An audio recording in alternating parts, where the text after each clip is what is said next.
The Art of War by Sun Tzu. 1. Laying Plans. Sun Tzu said, "The art of war is of vital importance to the state. It is a matter of life and death, a road to either safety or to ruin. Hence it is a subject of inquiry which can on no account be neglected.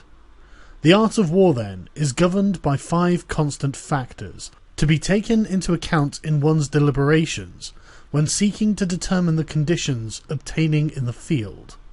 These are 1. The moral law, 2. Heaven, 3. Earth, 4. The commander, 5. Method and discipline.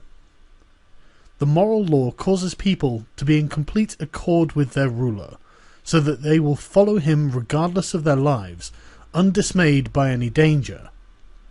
Heaven signifies night and day, cold and heat, times and seasons. Earth comprises distances great and small, danger and security, open ground and narrow passes, and the chances of life and death. The commander stands for the virtues of wisdom, sincerity, benevolence, courage and strictness. By method and discipline are to be understood the marshalling of the army in its proper subdivisions, the graduations of rank among the officers, the maintenance of roads by which supplies may reach the army, and the control of military expenditure. These 5 heads should be familiar to every general. He who knows them will be victorious. He who knows them not will fail. Therefore, in your deliberations, when seeking to determine the military conditions, let them be made the basis of a comparison, in this wise, which of the 2 sovereigns is imbued with the moral law? Which of the 2 generals has the most ability? With whom lies the advantages derived from heaven and earth? On which side is discipline most rigorously enforced? Which army is stronger? On which side are officers and men more highly trained? In which army is there the greater constancy in both reward and punishment? The general that hearkens to my counsel and acts upon it will conquer. Let such a one be retained in command. The general that hearkens not to my counsel, nor acts upon it, will suffer defeat. Let such a one be dismissed. While heading the profit of my counsel, avail yourself also of any helpful circumstances over and beyond the ordinary rules. According as circumstances are favourable, one should modify one's plans. All warfare is based on deception. Hence, when able to attack, we must seem unable. When using our forces, we must seem inactive. When we are near, we must make the enemy believe that we are far away, and when far away, we must make him believe that we are near. Hold out baits to entice the enemy, feign disorder, and crush him. If he is secure at all points, be prepared for him. If he is superior in strength, evade him. If your opponent is of choleric temper, seek to irritate him. Pretend to be weak, that he may grow arrogant. If he is taking his ease, give him no rest. If his forces are united, separate them. Attack him where he is unprepared, appear where you are not expected. These military devices, leading to victory, must not be divulged beforehand. Now the general who wins a battle makes many calculations in his temple ere the battle is fought. The general who loses a battle makes but few calculations beforehand. Thus do many calculations lead to victory, and few calculations lead to defeat. How much more no calculation at all? It is by attention to this point that I can foresee who is likely to win or lose. 2. Waging war. Sun Tzu said, "In the operations of war, where there are in the field 1,000 swift chariots, as many heavy chariots, and 100,000 mail-clad soldiers, with provisions enough to carry them 1,000 li, the expenditure at home and at the front, including entertainment of guests, small items such as glue and paint, and sums spent on chariots and armour, will reach the total of 1,000 ounces of silver per day.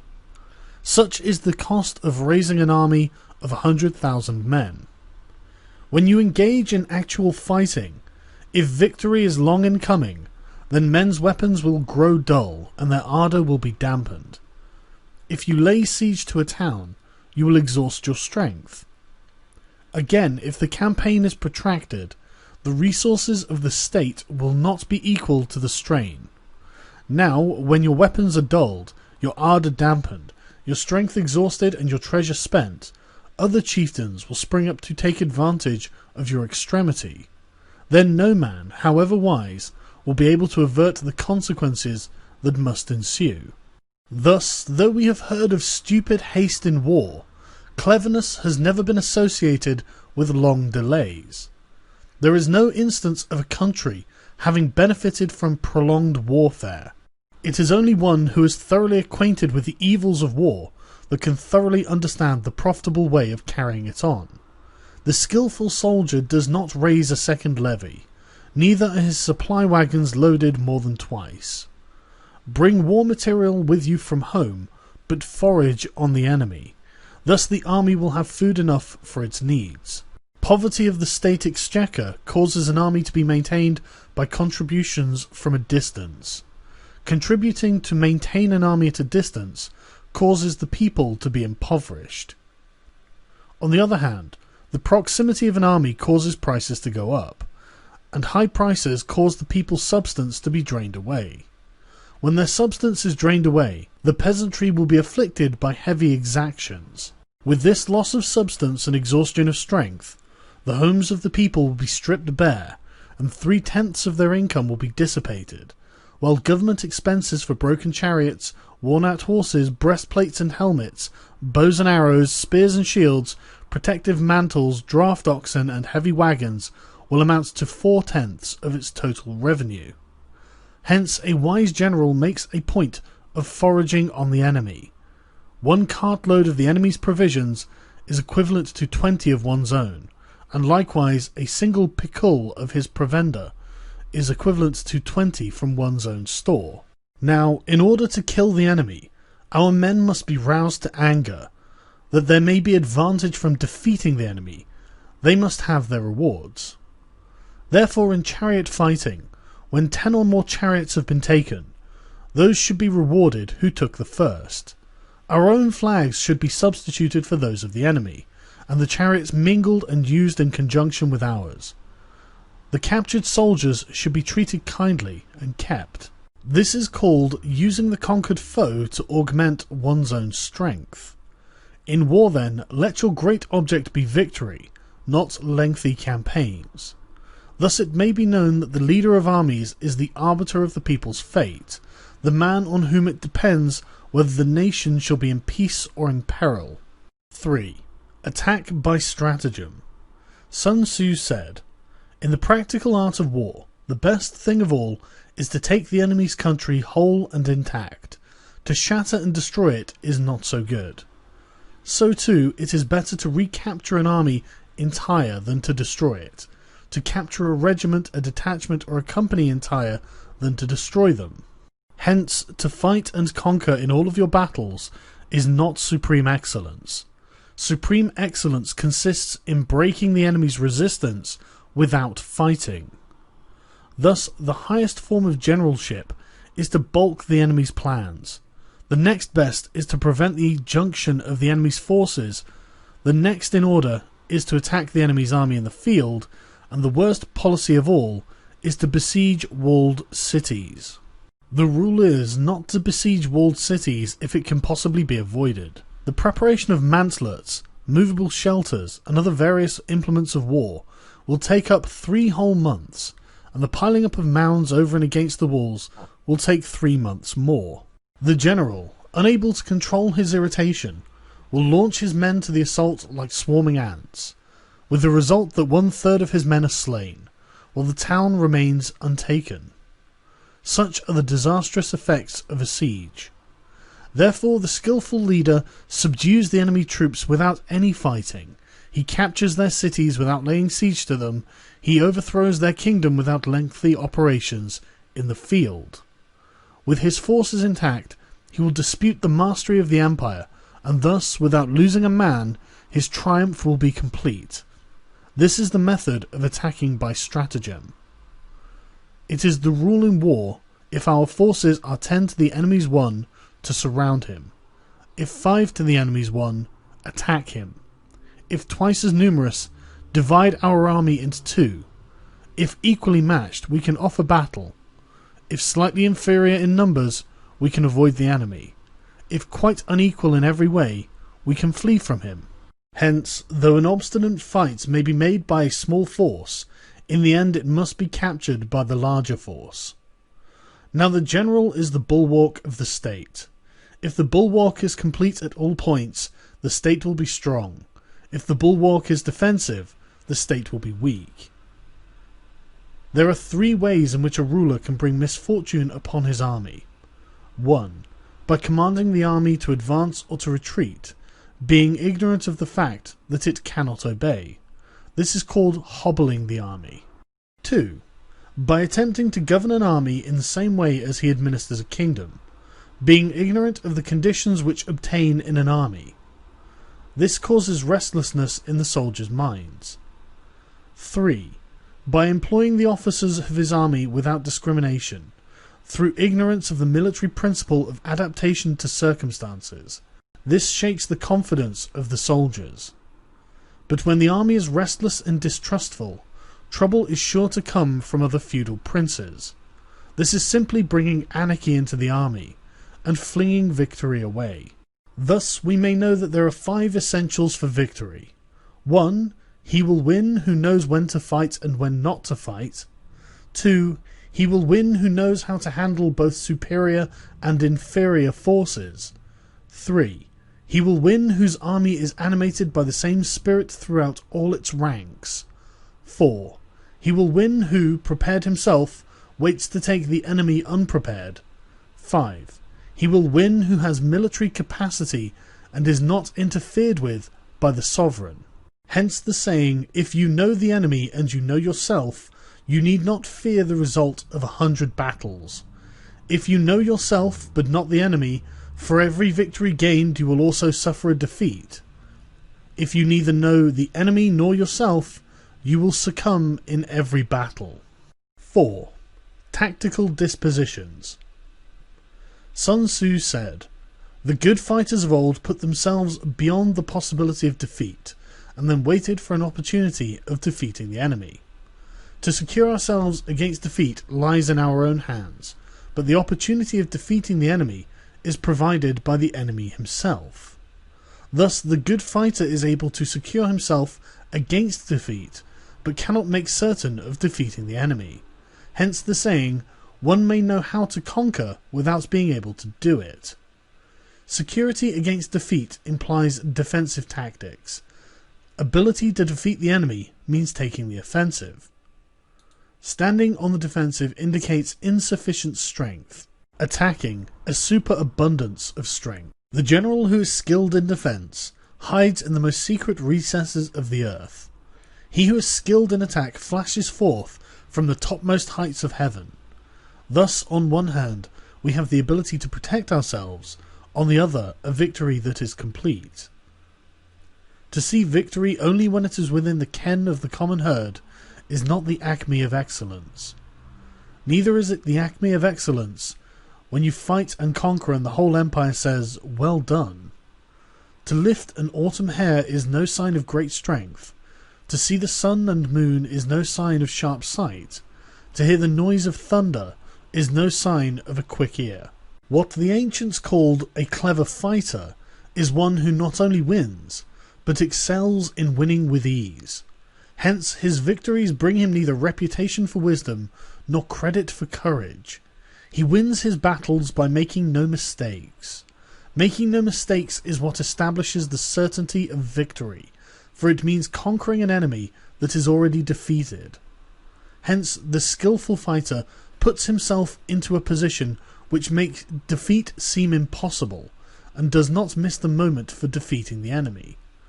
Thus it is in war that the victorious strategist seeks only battle after the victory has been won, whereas he who is destined to defeat fights first and looks afterwards for victory. The consummate leader cultivates the moral law, and strictly adheres to method and discipline. Thus, it is in his power to control success. In respect of military method, we have firstly, measurement, secondly, estimation of quality, thirdly, calculation, fourthly, balancing of chances, fifthly, victory. Measurement owes its existence to earth, estimation of quality to measurement, calculation to estimation of quality, balancing of chances to calculation, and victory to balancing of chances.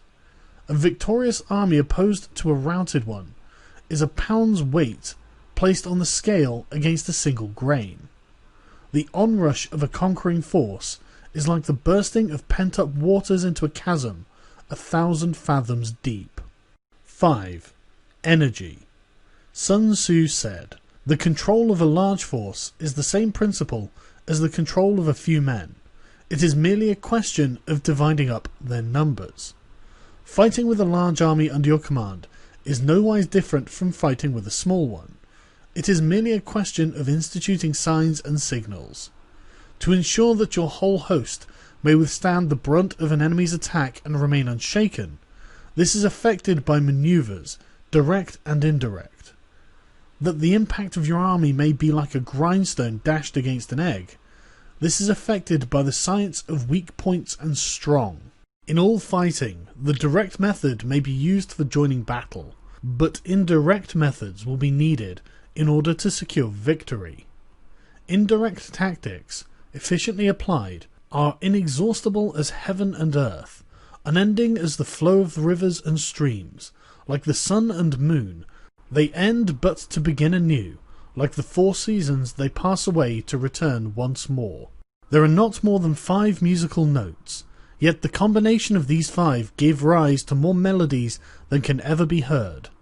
There are not more than 5 primary colours, blue, yellow, red, white and black, yet in any combination they produce more hues that can never be seen. There are not more than 5 cardinal tastes, sour, acrid, salt, sweet and bitter, yet combinations of them yield more flavours than can ever be tasted. In battle, there are not more than 2 methods of attack, the direct and the indirect, yet these 2 in combination can give rise to an endless series of manoeuvres. The direct and indirect lead on to each other in turn. It is like moving in a circle, you never come to an end. Who can exhaust the possibilities of their combination? The onset of troops is like the rush of a torrent, which will even roll stones along in its course. The quality of decision is like the well-timed swoop of a falcon, which enables it to strike and destroy its victim. Therefore the good fighter will be terrible in his onset and prompt in his decision. Energy may be likened to the bending of a crossbow, decision to the releasing of a trigger. Amid the turmoil and tumult of battle, there may be seeming disorder, and yet no real disorder at all. Amid confusion and chaos, your array may be without head or tail, yet it will be proof against defeat. Simulated disorder postulates perfect discipline. Simulated fear postulates courage. Simulated weakness postulates strength. Hiding order beneath the cloak of disorder is simply a question of subdivision. Concealing courage under a show of timidity presupposes a fund of latent energy. Masking strength with weakness is to be effected by tactical dispositions. Thus, one who is skillful at keeping the enemy on the move maintains deceitful appearances, according to which the enemy will act. He sacrifices something that the enemy may snatch at it. By holding out baits, he keeps him on the march. Then with a body of picked men he lies in wait for him. The clever combatant looks to the effect of combined energy, and does not require too much from individuals. Hence his ability to pick out the right men and utilize combined energy. When he utilizes combined energy, his fighting men become, as it were, like unto rolling stones or logs, for it is the nature of a log or stone to remain motionless on level ground, and to move when on a slope. If four-cornered, it will come to a standstill, but if round-shaped, it will go rolling down. Thus the energy developed by good fighting men is as the momentum of a round stone rolled down a mountain thousands of feet in height. So much on the subject of energy. 6. Weak points and strong. Sun Tzu said, "Whoever is first in the field and awaits the coming of the enemy will be fresh for the fight. Whoever is second in the field and has to hasten to battle will arrive exhausted." Therefore, the clever combatant imposes his will on the enemy, but does not allow the enemy's will to be imposed on him. By holding out advantages to him, he can cause the enemy to approach of his own accord, or, by inflicting damage, he can make it impossible for the enemy to draw near. If the enemy is taking his ease, he can harass him. If well supplied with food, he can starve him out. If quietly encamped, he can force him to move. Appear at points which the enemy must hasten to defend. March swiftly to places where you are not expected. An army may march great distances without distress if it marches through the country where the enemy is not. You can be sure of succeeding in your attacks if you only attack places which are undefended. You can ensure the safety of your defence if you only hold positions that cannot be attacked. Hence, the general is skillful in attack whose opponent does not know what to defend, and he is skillful in defence whose opponent does not know what to attack. O divine art of subtlety and secrecy! Through you we learn to be invisible, through you inaudible, and hence we can hold the enemy's fate in our hands. You may advance and be absolutely irresistible if you make for the enemy's weak points. You may retire and be safe from pursuit if your movements are more rapid than those of the enemy. If we wish to fight, we can prevent the enemy from engaging us even though the lines of our encampment be merely traced out on the ground. All we need to do is throw something odd and accountable in his way. By discovering the enemy's dispositions and remaining invisible ourselves, we can keep our forces concentrated while the enemy's must be divided. We can form a single united body while the enemy must split his up into fractions. Hence there will be a whole pitted against separate parts of a whole, which means that we shall be many to the enemy's few. And if we are able thus to attack an inferior force with a superior one, our opponents will be in dire straits. The spot where we intend to fight must not be made known, for then the enemy will have to prepare against a possible attack at several different points. And if his forces being thus distributed in many directions, the numbers we shall have to face at any given point will be proportionally few. For should the enemy strengthen his van, he will weaken his rear. Should he strengthen his rear, he will weaken his van. Should he strengthen his left, he will weaken his right. Should he strengthen his right, he will weaken his left. If he sends reinforcements everywhere, he will everywhere be weak. Numerical weakness comes from having to prepare against possible attacks. Numerical strength from compelling our adversary to make these preparations against us. Knowing the place and time of the coming battle, we may concentrate from the greatest distances in order to fight. But if neither the time nor the place be known, then the left wing will be impotent to succour the right, and the right equally impotent to succour the left, the van unable to relieve the rear, or the rear unable to support the van. How much more so if the furthest portions of the army are anything under 100 li apart, and even the nearest are separated by several li. Though according to my estimate, the soldiers of Yue exceed our own in number, that shall advantage them nothing in the matter of victory. I say then that victory can be achieved. Though the enemy be stronger in numbers, we may prevent him from fighting. Scheme so as to discover his plans and the likelihood of their success. Rouse him and learn the principle of his activity or inactivity. Force him to reveal himself so as to find out his vulnerable spots. Carefully compare the opposing army with your own, so that you may know where the strength is superabundant and where it is deficient. In making tactical dispositions, the highest pitch you can attain is to conceal them. Conceal your dispositions, and you will be safe from the prying of the subtlest spies, from the machinations of the wisest brains. How victory may be produced for them out of the enemy's own tactics, that is what the multitude cannot comprehend. All men can see the tactics whereby I conquer, but what none can see is the strategy out of which victory is evolved. Do not repeat the tactics which have gained you one victory, but let your methods be regulated by the infinite variety of circumstances. Military tactics are like unto water, for water in its natural course runs away from high places and hastens downwards. So in war the way is to avoid what is strong and to strike at what is weak. Water shapes its course according to the nature of the ground over which it flows. The soldier works out his victory in relation to the foe whom he is facing. Therefore, just as water retains no constant shape, so in warfare there are no constant conditions. He who can modify his tactics in relation to his opponent, and thereby succeed in winning, may be called a heaven-born captain. The 5 elements, water, fire, wood, metal, and earth, are not always equally predominant. The 4 seasons make way for each other in turn. There are short days and long. The moon has its periods of waning and waxing. 7. Maneuvering. Sun Tzu said, "In war the general receives his commands from the sovereign. Having collected an army and concentrated his forces, he must blend and harmonize the different elements thereof before pitching his camp. After that comes tactical maneuvering, than which there is nothing more difficult.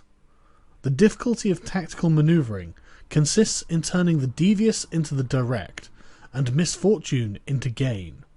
Thus, to take a long and circuitous route after enticing the enemy out of the way, and though starting after him, to contrive to reach the goal before him, shows knowledge of the artifice of deviation. Maneuvering with an army is advantageous, with an undisciplined multitude most dangerous. If you set a fully equipped army in march in order to snatch an advantage, the chances are that you will be too late. On the other hand, to detach a flying column for the purpose involves the sacrifice of its baggage and stores. Thus, if you order your men to roll up their buff coats and make forced marches without halting day or night, covering double the usual distance at a stretch, doing 100 li in order to wrest an advantage, the leaders of all of your 3 divisions will fall into the hands of the enemy. The stronger men will be in front, the jaded ones will fall behind, and on this plan only 1/10 of your army will reach its destination. If you march 50 li in order to outmaneuver your enemy, you will lose the leader of your first division, and only half of your force will reach the goal. If you march 30 li with the same object, 2/3 of your army will arrive. We may take it then that an army without its baggage train is lost. Without provisions it is lost. Without bases of supply it is lost. We cannot enter into alliances until we are acquainted with the designs of our neighbours. We are not fit to lead an army on the march unless we are familiar with the face of the country, its mountains and forests, its pitfalls and precipices, its marshes and swamps. We shall be unable to turn natural advantage to account unless we make use of local guides. In war, practice dissimulation, and you will succeed. Whether to concentrate or to divide your troops must be decided by circumstances. Let your rapidity be that of the wind, your compactness that of the forest. In raiding and plundering be like fire, is immovability like a mountain. Let your plans be dark and impenetrable as night, and when you move, fall like a thunderbolt. When you plunder a countryside, let the spoil be divided amongst your men. When you capture a new territory, cut it up into allotments for the benefit of the soldiery. Ponder and deliberate before you make a move. He will conquer who has learnt the artifice of deviation. Such is the art of manoeuvring. The Book of Army Management says, "On the field of battle, the spoken word does not carry far enough, hence the institution of gongs and drums. Nor can ordinary objects be seen clearly enough, hence the institution of banners and flags. Gongs and drums, banners and flags are means whereby the eyes and ears of the host may be focused on one particular point. The host thus forming a single united body, it is impossible either for the brave to advance alone or the cowardly to retreat alone. This is the art of handling large masses of men.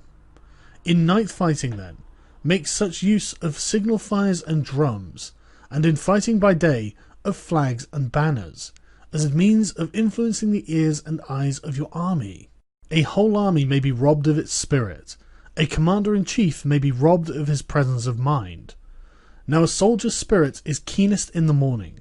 By noonday it has begun to flag, and in the evening his mind is bent only on returning to camp. A clever general, therefore, avoids an army when its spirit is keen, but attacks it when it is sluggish and inclined to return. This is the art of studying moods. Disciplined and calm, to wait the appearance of disorder and hubbub amongst the enemy. This is the art of retaining self-possession. To be near the goal while the enemy is still far from it, to wait at ease while the enemy is toiling and struggling, to be well fed while the enemy is famished. This is the art of husbanding one's strength. To refrain from intercepting an enemy whose banners are in perfect order. To refrain from attacking an army drawn up in calm and confident array. This is the art of studying circumstances. It is a military axiom not to advance uphill against the enemy, nor to oppose him when he comes downhill. Do not pursue an enemy who simulates flight. Do not attack soldiers whose temper is keen. Do not swallow bait offered by the enemy. Do not interfere with an army that is returning home. When you surround an army, leave it an outlet free. Do not press a desperate foe too hard. Such is the art of warfare. 8. Variation in tactics. Sun Tzu said, "In war, the general receives his commands from the sovereign, and collects his army, and concentrates his forces. When in difficult country, do not encamp. In country where high roads intersect, join hands with your allies. Do not linger in dangerously isolated positions. In hemmed-in situations, you must resort to stratagem. In desperate position, you must fight. There are roads which must not be followed, armies which must not be attacked, towns which must be besieged, positions which must not be contested, commands of the sovereign which must not be obeyed." The general who thoroughly understands the advantages that accompany variation of tactics knows how to handle his troops. The general who does not understand these may well be acquainted with the configuration of the country, yet he will not be able to turn his knowledge to practical account. So, the student of war who is unversed in the art of war, of varying his plans, even though he be acquainted with the 5 advantages, will fail to make best use of his men. Hence, in the wise leader's plans, considerations of advantage and of disadvantage will be blended together. If our expectation of advantage be tempered in this way, we may succeed in accomplishing the essential part of our schemes. If, on the other hand, in the midst of difficulties we are always ready to seize an advantage, we may extricate ourselves from misfortune. Reduce the hostile chiefs by inflicting damage on them, and make trouble for them, and keep them constantly engaged. Hold out specious allurements, and make them rush to any given point.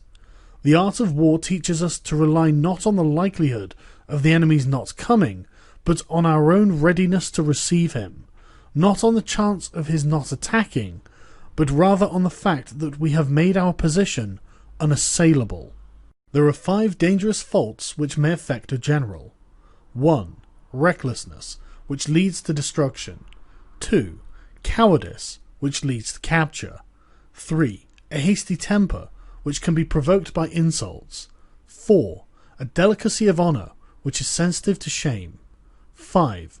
Over-solicitude for his men, which exposes him to worry and trouble. These are the 5 besetting sins of a general, ruinous to the conduct of war. When an army is overthrown and its leader slain, the cause will surely be found amongst these 5 dangerous faults. Let them be a subject of meditation. 9. The army on the march. Sun Tzu said, "We come now to the question of encamping the army, and observing the signs of the enemy. Pass quickly over mountains and keep in the neighbourhood of valleys. Camp in high places, facing the sun. Do not climb heights in order to fight. So much for mountain warfare. After crossing a river, you should get far away from it. When an invading force crosses a river on its onward march, do not advance to meet it midstream. It will be best to let half the army get across, and then deliver your attack. If you are anxious to fight, you should not go to meet the invader near a river which he has to cross. Moor your craft higher up than the enemy, and facing the sun. Do not move upstream to meet the enemy. So much for river warfare. In crossing salt marshes, your sole concern should be to get over them quickly without any delay. If forced to fight in a salt marsh, you should have water and grass near you, and your back to a clump of trees. So much for operations in salt marshes. In dry, level country, take up an easily accessible position with rising ground to your right and on your rear, so that the danger may be in front and safety lie behind. So much for campaigning in flat country.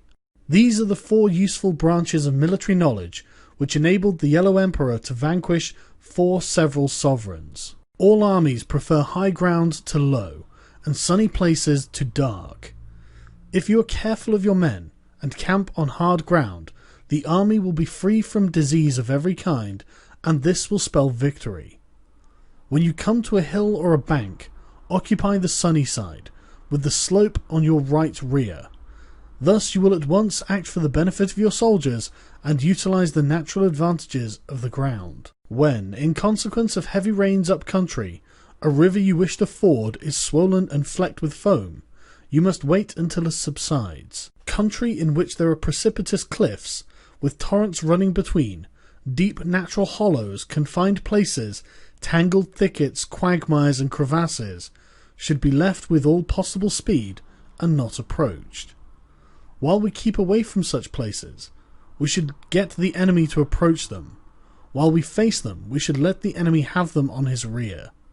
If in the neighbourhood of your camp there should be any hilly country, ponds surrounded by aquatic grass, hollow basins filled with reeds or woods with thick undergrowth, they must be carefully routed out and searched, for these are places where men in ambush or insidious spies are likely to be lurking.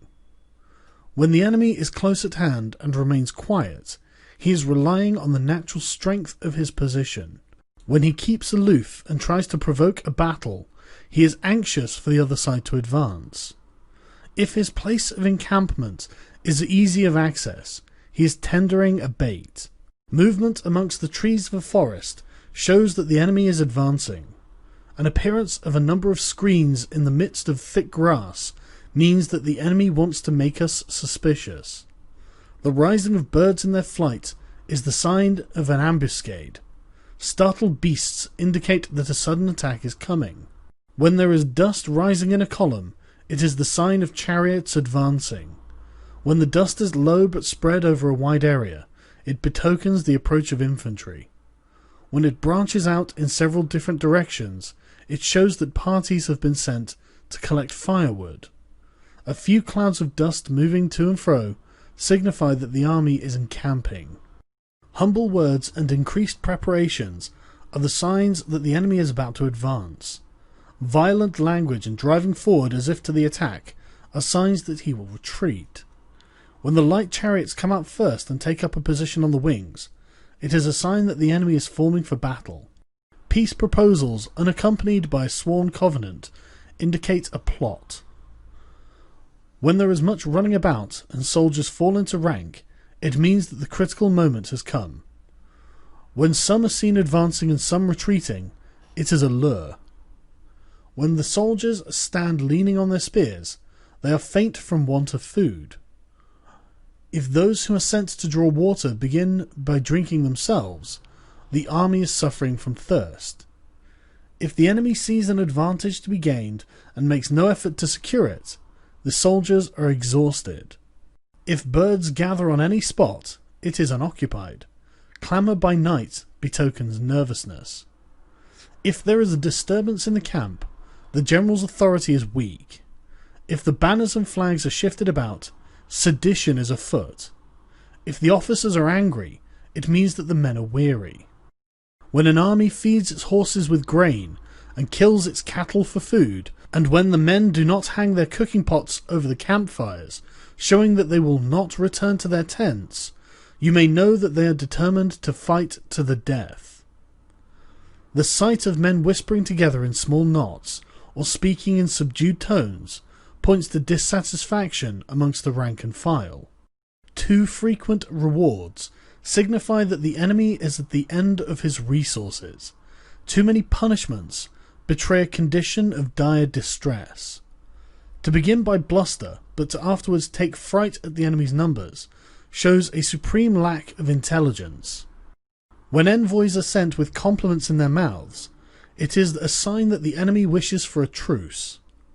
If the enemy's troops march up angrily and remain facing ours for a long time without either joining battle or taking themselves off again, the situation is one that demands great vigilance and circumspection. If our troops are no more in number than the enemy, that is amply sufficient. It only means that no direct attack can be made. What we can do is simply to concentrate all our available strength, keep a close watch on the enemy, and obtain reinforcements. He who exercises no forethought, but makes light of his opponents, is sure to be captured by them. If soldiers are punished before they have grown attached to you, they will not prove submissive, and unless submissive, then will be practically useless. If, when the soldiers have become attached to you, punishments are not enforced, they will still be useless. Therefore, soldiers must be treated in the first instance with humanity, but kept under control by means of iron discipline. This is a certain road to victory. If in training soldiers' commands are habitually enforced, the army will be well disciplined. If not, its discipline will be bad. If a general shows confidence in his men, but always insists on his orders being obeyed, the gain will be mutual. 10. Terrain. Sun Tzu said, "We may distinguish 6 kinds of terrain, to wit, 1. Accessible ground, 2. Entangling ground, 3. Temporizing ground, 4. Narrow passes, 5. Precipitous heights, 6. Positions at great distance from the enemy. Ground which can be freely traversed by both sides is called accessible. With regard to ground of this nature, be before the enemy in occupying the raised and sunny spots, and carefully guard your line of supplies. Then you will be able to fight with advantage. Ground which can be abandoned but is hard to reoccupy is called entangling. From a position of this sort, if the enemy is unprepared, you may sally forth and defeat him, but if the enemy is prepared for your coming, and you fail to defeat him, then return being impossible, disaster will ensue. When the position is such that neither side will gain by making the first move, it is called temporizing ground. In a position of this sort, even though the enemy should offer us an attractive bait, it will be advisable not to stir forth, but rather to retreat, thus enticing the enemy in his turn. Then, when part of his army has come out, we may deliver our attack with advantage. With regard to narrow passes, if you can occupy them first, let them be strongly garrisoned and await the advent of the enemy. Should the army forestall you in occupying a pass, do not go after him if the pass is fully garrisoned, but only if it is weakly garrisoned. With regard to precipitous heights, if you are beforehand with your adversary, you should occupy the raised and sunny spots and wait for him to come up. If the enemy has occupied them before you, do not follow him, but retreat and try to entice him away. If you are situated at a great distance from the enemy, and the strength of the two armies is equal, it is not easy to provoke a battle, and the fighting will be to your disadvantage. These are the 6 principles connected with the earth. The general who has attained a responsible post must be careful to study them. Now an army is exposed to 6 several calamities, not arising from natural causes, but from the faults from which the general is responsible. These are 1. Flight, 2. Insubordination, 3. Collapse, 4. Ruin, 5. Disorganization, and 6. Rout. Other conditions being equal, if one force is hurled against another 10 times its size, the result will be the flight of the former. When the common soldiers are too strong and their officers too weak, the result is insubordination. When the officers are too strong and the common soldiers too weak, the result is collapse. When the higher officers are angry and insubordinate, and on meeting the enemy give battle on their own account from a feeling of resentment, before the commander-in-chief can tell whether or no he is in a position to fight, the result is ruin. When the general is weak and without authority, when his orders are not clear and distinct, when there are no fixed duties assigned to officers and men, and the ranks are formed in a slovenly and haphazard manner, the result is utter disorganization. When a general, unable to estimate the enemy's strength, allows an inferior force to engage a larger one, or hurls a weak detachment against a powerful one, and neglects to place picked soldiers in the front rank, the result must be a rout.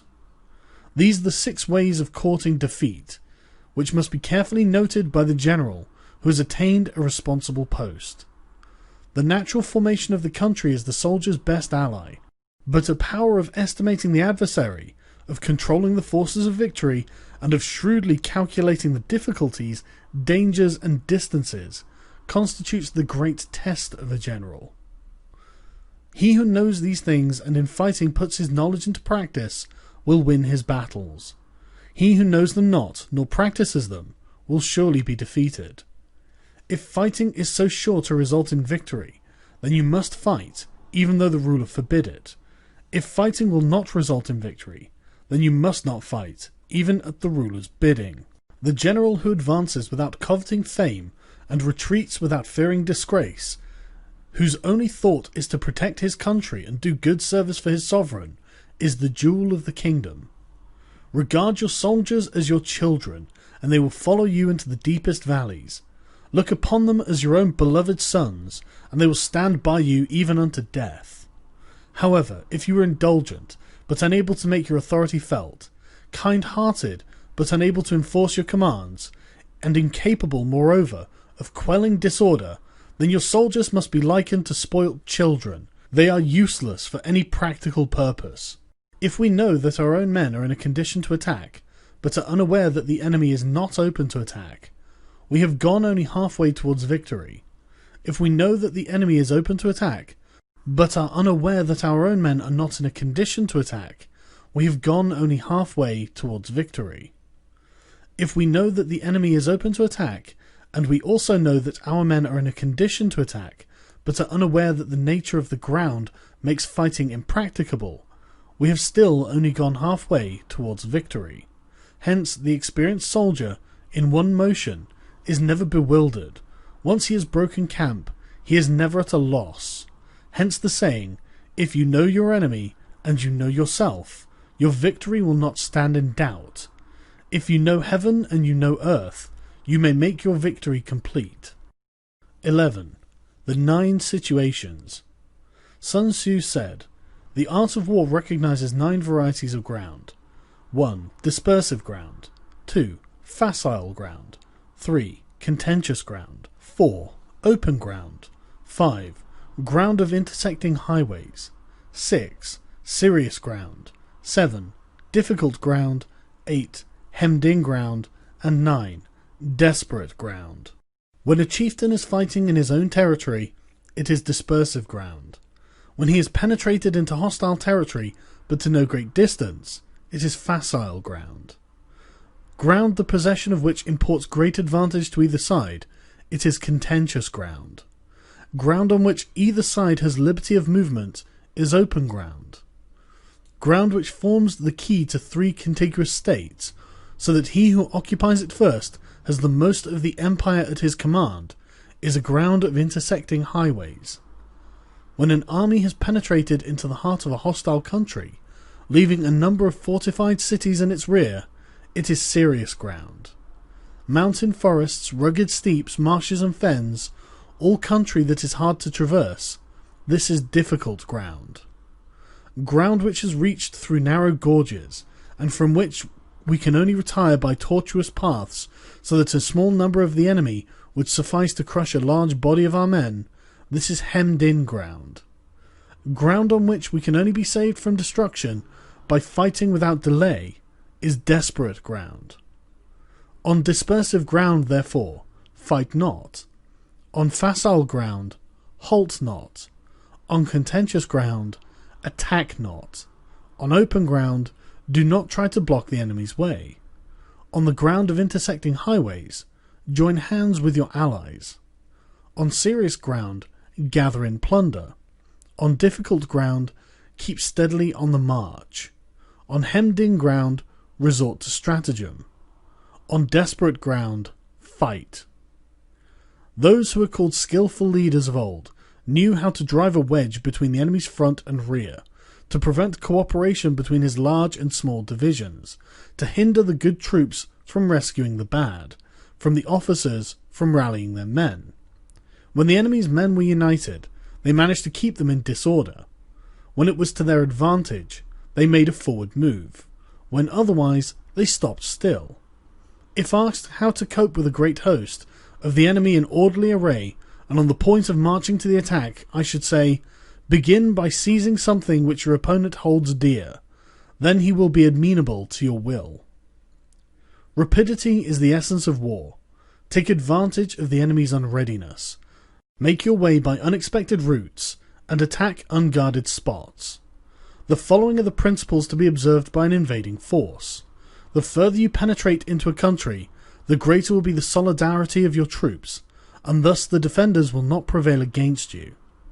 Make forays into fertile country in order to supply your army with food. Carefully study the well-being of your men, and do not overtax them. Concentrate your energy and hoard your strength. Keep your army continually on the move, and devise unfathomable plans. Throw your soldiers into positions whence there is no escape, and they will prefer death to flight. If they will face death, there is nothing that they may not achieve. Officers and men alike will put forth their utmost strength. Soldiers, when in desperate straits, lose the sense of fear. If there is no place of refuge, they will stand firm.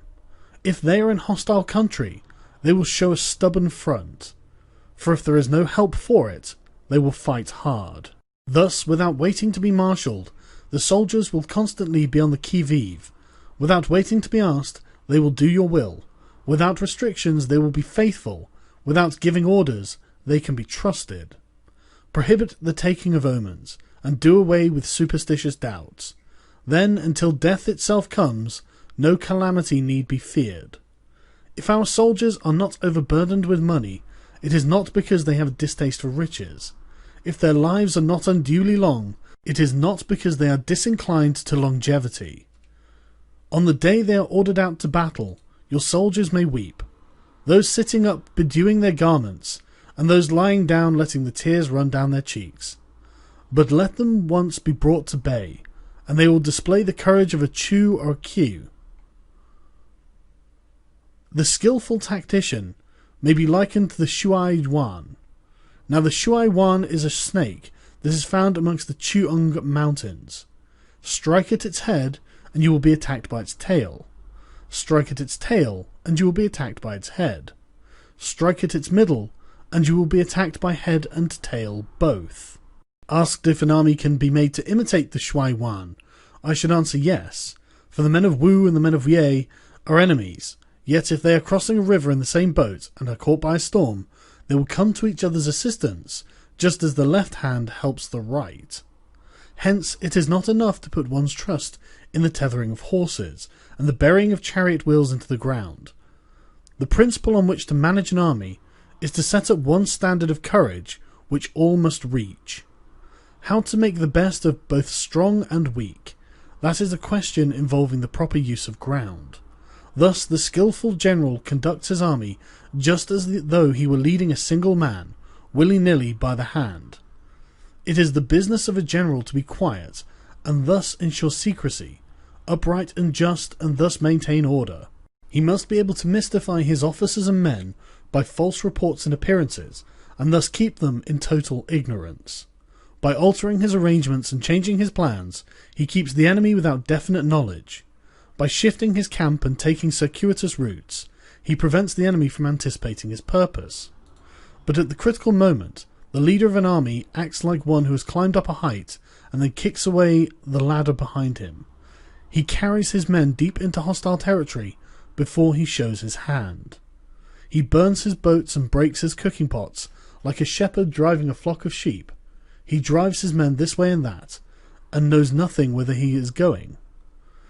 To muster his host and bring it into danger, this may be termed the business of a general.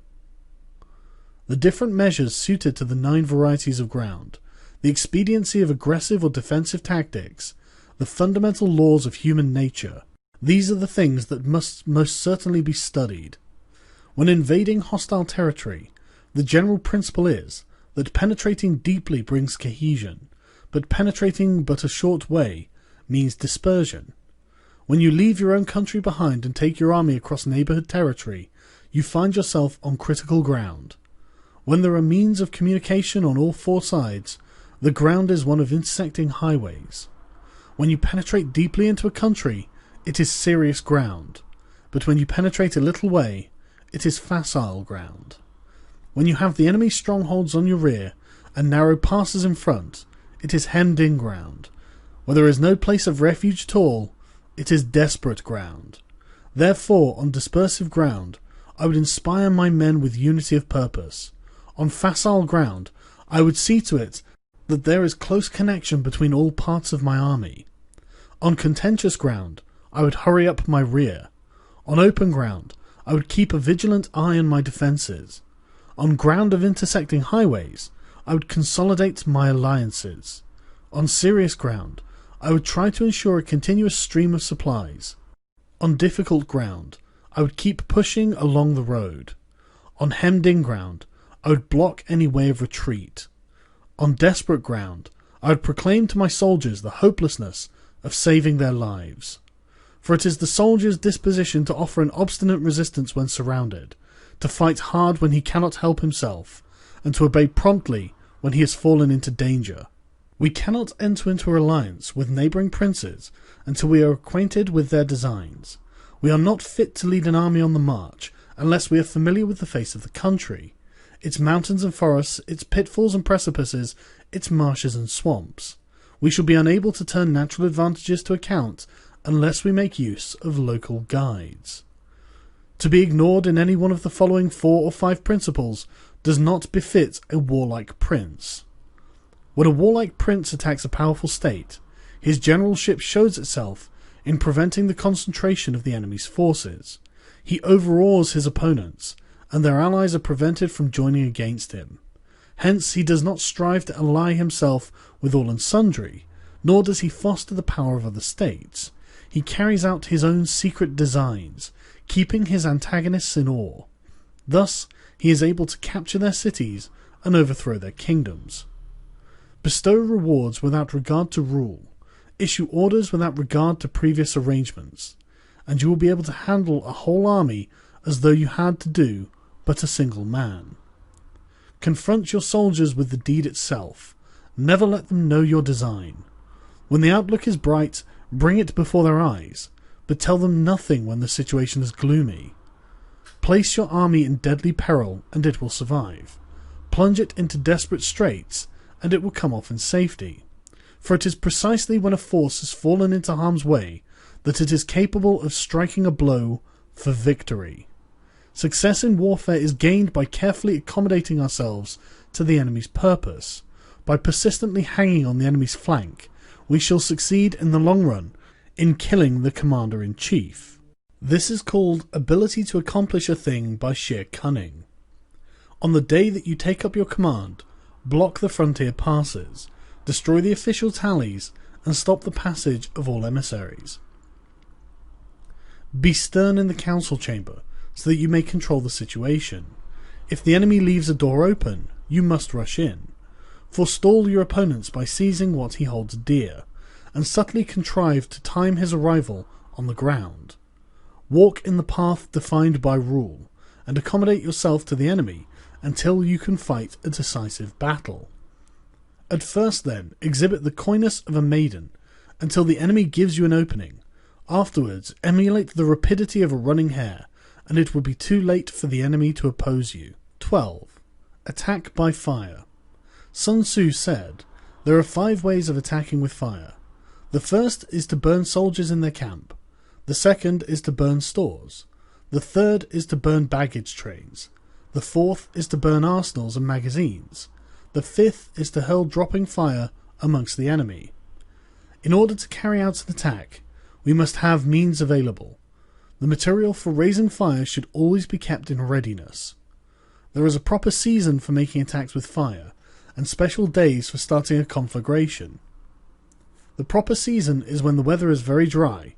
The special days are those when the moon is in the constellations of the sieve, the wall, the wing, or the crossbar, for these 4 days are all of rising wind. In attacking with fire, one should be prepared to meet the 5 possible developments. 1. When a fire breaks out inside to an enemy's camp, respond at once with an attack from without. 2. If there is an outbreak of fire but the enemy's soldiers remain quiet, bide your time and do not attack. 3. When the force of the flames has reached its height, follow it up with an attack. If that is practicable, if not, stay where you are. 4. If it is possible to make an assault with fire from without, do not wait for it to break out from within, but deliver your attack at a favourable moment. 5. When you start a fire, be windward of it. Do not attack from the leeward. A wind that rises in the daytime lasts long, but a night breeze soon falls. In every army, 5 developments connected with fire must be known, the movement of the stars calculated, and a watch kept for the proper days. Hence, those who use fire as an aid to the attack show intelligence. Those who use water as an aid to the attack gain an accession of strength. By means of water, an enemy may be incepted, but not robbed of all of his belongings. Unhappy is the fate of one who tries to win his battles and succeed in his attacks without cultivating the spirit of enterprise, for the result is a waste of time and general stagnation. Hence the saying, "The enlightened ruler lays his plans well ahead, the good general cultivates his resources." Move not unless you see an advantage. Use not your troops unless there is something to be gained. Fight not unless the position is critical. No ruler should put troops into the field merely to gratify his own spleen. No general should fight a battle simply out of pique. If it is to your advantage, make a forward move. If not, stay where you are. Anger may in time change to gladness. Vexation may be succeeded by content. But a kingdom that has once been destroyed can never again come into being, nor can the dead ever be brought back to life. Hence the enlightened ruler is heedful, and the good general full of caution. This is the way to keep a country at peace and an army intact. 13. The use of spies. Sun Tzu said, "Raising a host of 100,000 men and marching them great distances entails heavy loss on the people and a drain on the resources of the state. The daily expenditure will amount to 1,000 ounces of silver. There will be a commotion at home and abroad, and men will drop down exhausted on the highways. As many as 700,000 families will be impeded in their labour.